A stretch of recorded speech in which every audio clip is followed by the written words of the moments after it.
Donc c'est une soirée qui est organisée par la bibliothèque, mais dans le cadre du Carrefour des cultures africaines, comme je vous l'ai dit, qui est l'association que vous retrouvez ici.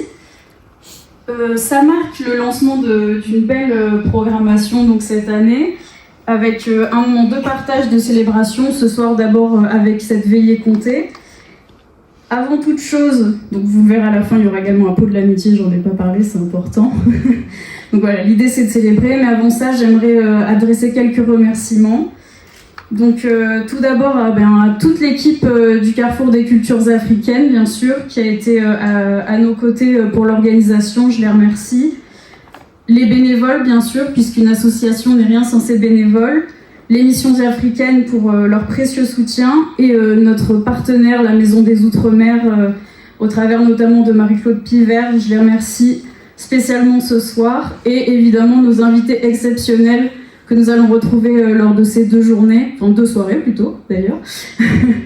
Donc ce soir on a la compagnie 3 fois Belleconte que vous allez voir.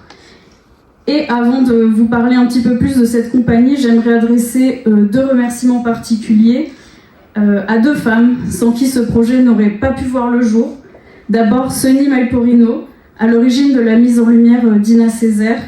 C'est grâce à elle que la bibliothèque porte aujourd'hui son nom et elle œuvre sans relâche pour faire connaître cette grande femme qui est trop peu connue malheureusement. Aujourd'hui, c'est Sonny, c'est notre ambassadrice Caraïbe, donc on est très fiers de faire rayonner l'association au-delà de l'Hexagone, c'est très important pour nous. Et la seconde personne, elle est à côté de moi, Marie-Rose Abomorin, la marraine de l'espace culturel Saraounia d'abord, mais également de la bibliothèque Ina Césaire. Je ne vais pas faire tout son CV merveilleux, mais elle est notamment enseignante-chercheuse en littérature et ethnolinguistique, autrice, membre du Parlement des écrivaines francophones, et je voulais le dire ce soir parce que c'est tout récent et qu'on la félicite, membre de l'Académie métropolitaine de lettres et arts de Feira de Santana au Brésil. Bravo Marie-Rose.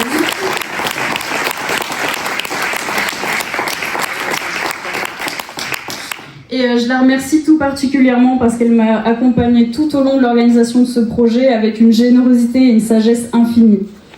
Voilà. Donc, dernière chose, c'est que Sonny et Marie-Rose ont eu la chance de rencontrer Ina Césaire en avril dernier. Et il se trouve que malheureusement, Ina nous a quittés en juin, donc à peine quelques semaines après cette rencontre.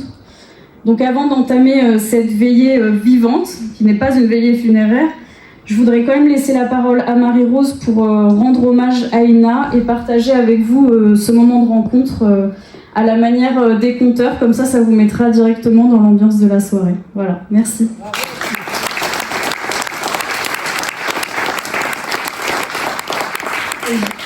Merci beaucoup. J'espère qu'il y a des Antillais ici qui vont répondre à mon écric.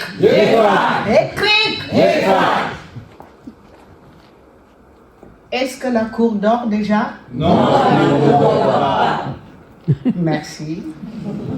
Elle ne comprend pas pourquoi elle devait être la marraine d'une bibliothèque. Donc, cette humilité qui est celle d'Ina Césaire a jalonné toute sa vie. Donc, nous avons été dans cette EHPAD, on l'a trouvée, elle était déjà mal. Ça n'allait presque plus. Et ne sortait pas de son lit. Bref, toujours est-il que on l'a vue dans son lit. Ina Césaire se révèle comme un symbole incontestable du métissage. Ça aussi, c'est un autre critère. Métissage des peuples. Un mélange africain, avec les Yoruba, les Amérindiens aussi. C'est vraiment un mélange, le mélange qu'il nous faisait et qu'il nous fallait. Ina était aussi ethnologue, c'est-à-dire qui a été chercher surtout les contes, n'est-ce pas? Il y a des contes, elle a trouvé des contes, et les chercheurs et enseignantes. Donc, elle représente ce genre de femmes dont nous avons besoin aujourd'hui. Son intérêt pour la culture, la tradition orale créole et la dramaturgie, comme son attachement à l'Afrique et à ses valeurs, ne peuvent qu'apporter un souffle nouveau en ces temps où l'on discerne mal ce qui est essentiel. Donc nous nous retrouvons avec deux femmes modèles, Saraounia et Ina. Pourquoi modèles? Parce qu'elles ont su résister. Ce sont des combattantes. Saraounia s'est battue contre la colonisation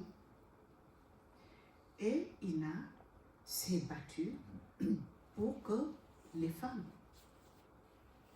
trouvent leur place.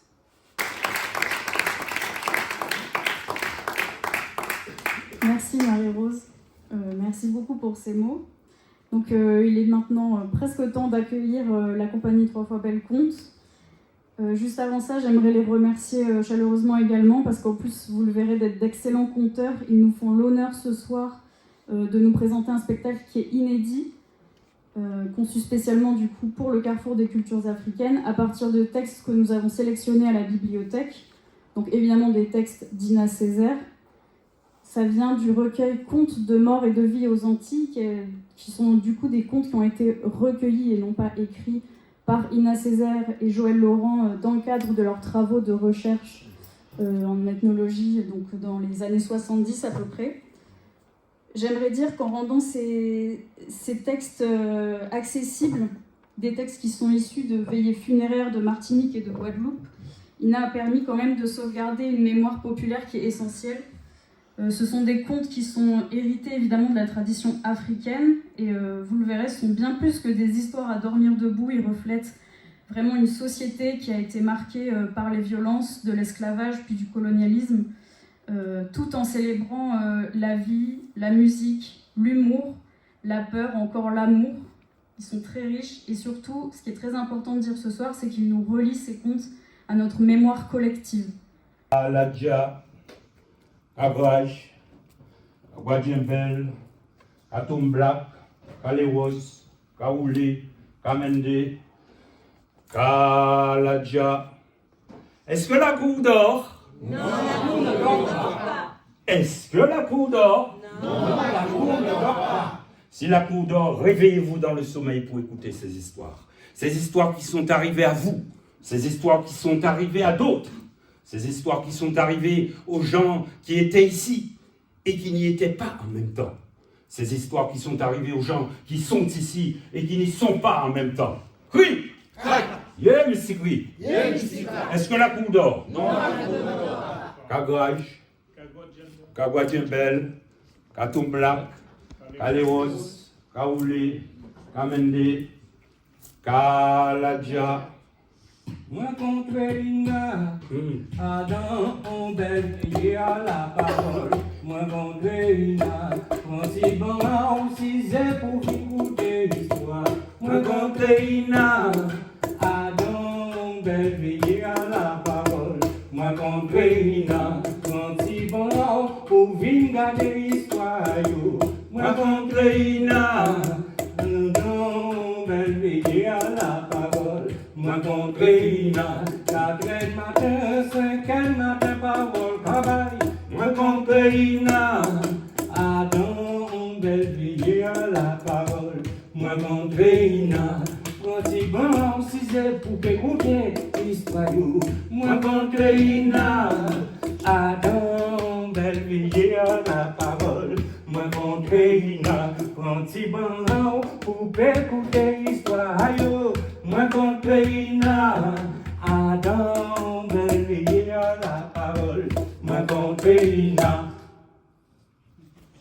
Car si la cour est présentement réunie, c'est pour faire un voyage à travers les âges chargés de messages, où l'imaginaire et le réel sont sans cesse confondus. Dégel, Yekui, Yekwa. Yekui, Yekwa. Yekui, Yekwa. Yemistikui, Yemistika. Yemistikui, Yemistika. Kui, Quoi? kui, Quoi? kui, Quoi? Est-ce que la cour dort? Non, la cour ne dort pas. Est-ce que la cour dort? Non, la cour ne dort pas. Est-ce que la cour dort? Non, la cour ne dort pas. Ah, si la cour ne dort pas, la cour va écouter le plus beau conte qu'elle n'a jamais encore entendu depuis la nuit des Temps. à contre-temps, dans un seul Temps. c'est l'ami. Temps. En parole. Yekwi. Yemistikwi. Est-ce que la cour dort? Non, la cour ne dort pas. Si vous ne nous connaissez pas, mon nom est Joe. Conteur étambouillé de ces lointaines contrées qu'on appelle pays Caraïbes. Et voilà présentement mon compère Yao, lui-même aussi conteur étambouillé de ces lointaines contrées qu'on appelle pays Caraïbes. Moi, Joe, conteur étambouillé de ces lointaines contrées qu'on appelle pays Caraïbes, j'ai vu 2 cochons en fer qui volaient dans le ciel. 2 cochons en fer? Petit sarcasme. Et j'ai vu 2 vaches toutes cuites qui allaient entre amis.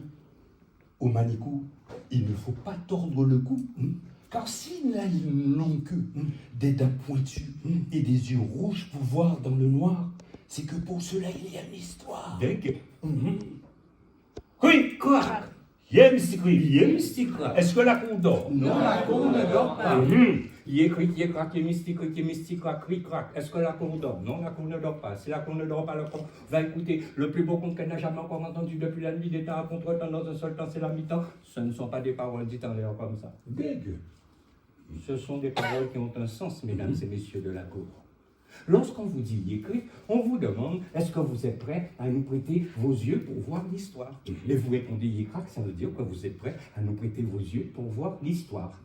Après, on va vous dire Yemistikrik, on vous demande est-ce que vous êtes prêts à nous prêter vos oreilles pour pouvoir écouter l'histoire? Et vous allez répondre Yemistikrak, ça veut dire que vous êtes prêts à nous prêter vos oreilles pour pouvoir écouter l'histoire. Après, on va vous dire Krik, on vous demande est-ce que vous êtes bien installé là présentement pour faire ce voyage complet à travers les âges chargés de messages? Et vous allez répondre crac, ça veut dire que vous êtes bien installé là pour ce voyage compté à travers les âges chargés de messages. Après, on va vous dire est-ce que la cour dort? Mais j'ai constaté déjà que vous savez répondre est-ce que la cour dort? Lorsqu'on vous dit est-ce que la cour dort, vous dites eh bien non, la cour ne dort pas. Si seulement La cour n'est pas profondément endormie, mais je ne pense pas que ça soit le cas. mais on veut ça. Écoutez pour entendre, pour comprendre, comprendre pour agir. Écoutez pour entendre, entendez pour comprendre, comprenez pour agir, regardez l'affaire. Yekwi. Yekwa. Yekwi. Yekwa. Yekwi. Yekwa. Yemistikri. Yemistikwa. Yemistikri. Yemistikwa. Yemistikri. Yemistikwa. Yemistikri. Yemistikwa. Kui. Quoi? Kui. Quoi? Kui. Quoi? Est-ce que la cour dort? Non, la cour ne dort pas. Est-ce que la cour dort? Non, la cour ne dort pas. Est-ce que la cour dort? Non, la cour ne dort pas. Ah, si la cour ne dort pas, la cour va écouter le plus beau conte qu'elle n'a jamais encore entendu depuis la nuit des Temps. à contre Temps. dans un seul Temps. c'est l'ami. Temps. Oui, en parole là, petit gars. Yekwi. Yemistikwi. Voilà une cour qui est bien réveillée, qui est bien initiée et qui est prête à faire le voyage avec nous. Alors sans plus tarder, nous allons partir. Aujourd'hui, nous rendons hommage à notre sœur Ina Césaire, notre grande sœur. Et pour ce faire, nous allons vous emmener à la rencontre de personnages assez étonnants. Oui. Nous allons vous emmener à la rencontre de mulets esclaves, de Dame Kélément, de Mademoiselle la Belle sans connaître. Oui. Mais avant de partir et de vous emmener avec nous, nous allons d'abord demander la permission aux esprits de prendre la parole. Car si la parole nous sera prêtée, elle ne nous sera pas donnée.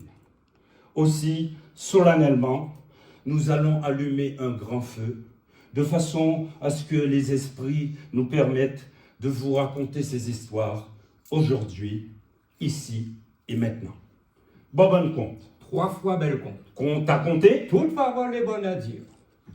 1, 2, 3, déroule-le pour moi. Zimba. Zimba. Zimba.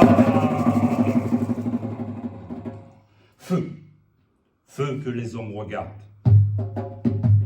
Regarde dans la nuit profonde, feu qui brille mais ne brûle pas, feu qui brûle mais ne meurt pas, feu transparent des ombres. Ton père est où? Ta mère est où? Qui t'a nourri? Tu es ton père, tu es ta mère. Tu passes et ne laisses trace. Le bois sec t'engendre. Tu n'as pas la cendre pour fuir. Tu meurs et ne meurs pas. L'âme errante se transforme en toi. Et nul ne le sait. Feu des sorciers. Esprit des eaux supérieures. Esprit des airs inférieurs.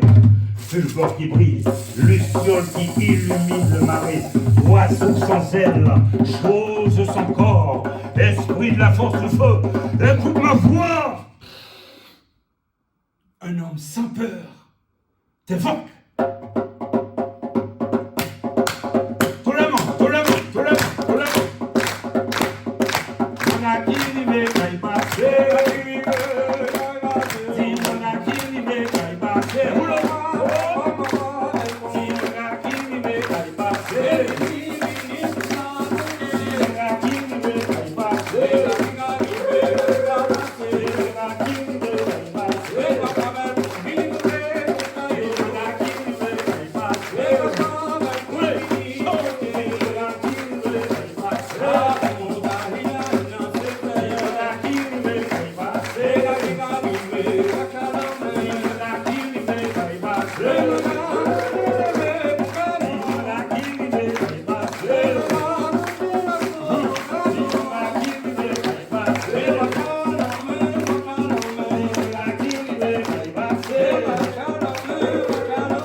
Yegui! Yegua!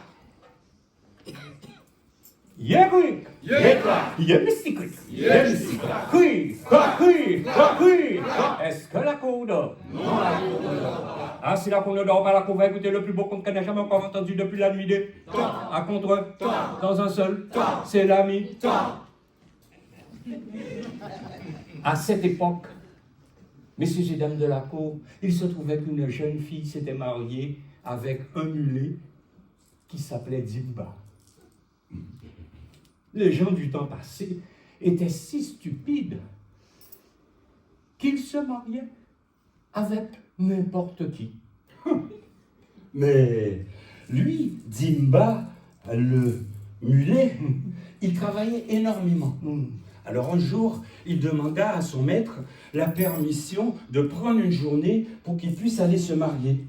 Alors son maître lui donna une journée pour qu'il puisse aller se marier, mais en lui précisant bien que lorsqu'il sera marié, qu'il fallait qu'il revienne pour reprendre son travail.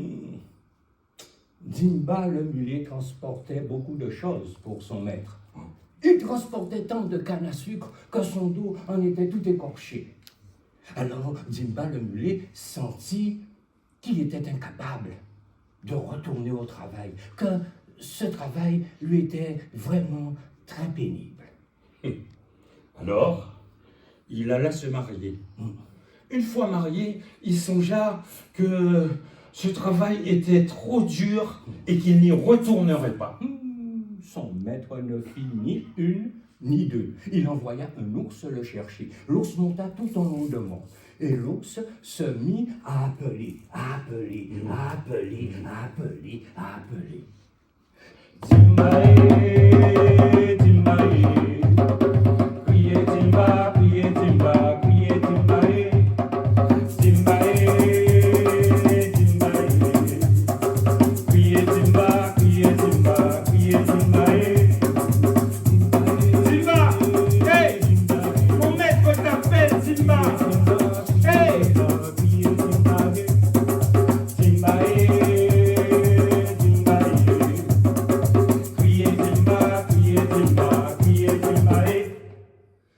Zimba était las.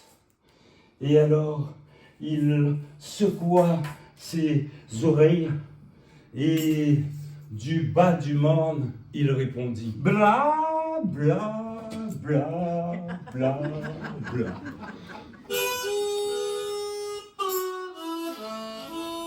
Cela fait déjà 22 ans que je suis resté ici. Et j'ai dans l'idée de ne plus y retourner. Ouais.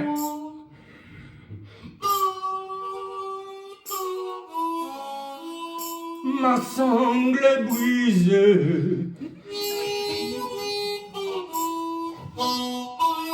La terre éclate.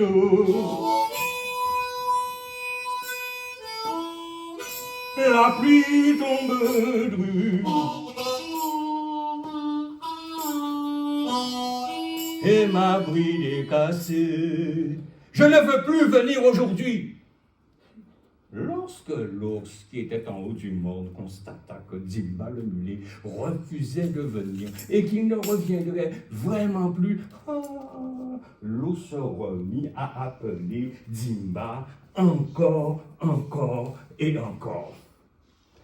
Zimbae, Zimbae, criez Zimba, criez Zimba, criez Zimba, Zimbae, Zimba, criez Zimba, criez Zimba, criez Zimba, Zimbae.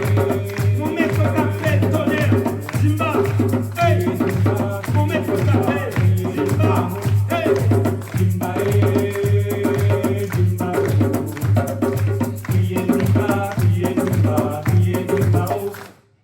Bla, bla, bla, bla, bla.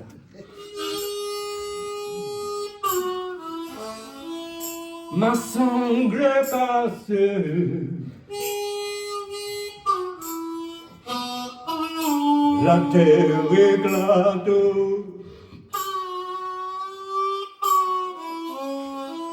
La pluie tombe drue. Et ma bride cassée. Je ne veux plus venir aujourd'hui.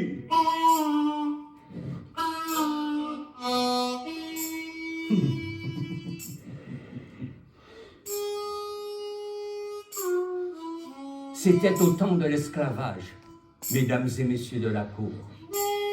Et c'est ainsi que Zimba sentit qu'il était incapable de faire ce travail, que ce travail lui était vraiment très pénible. Alors, jeune marié, Zimba le mulet resta là, dans les bras de sa femme. Quand pour lui, la cravache était cassée, le bidon était crevé.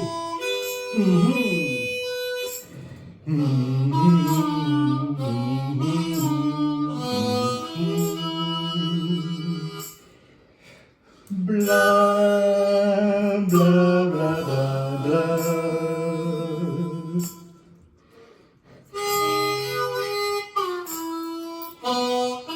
Et ma sangle est cassée.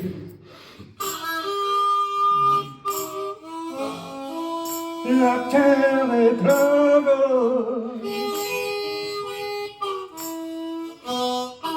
Et la pluie tombe drue. ma brûlée cassée. Je ne veux plus venir aujourd'hui.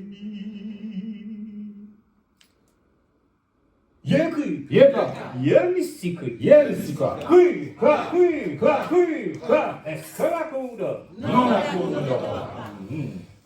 Y'a mystique, oui. Si je dis cric, c'est pour que les gens se taisent en me répondant croc. Cric. Messieurs et dames, Bonsoir.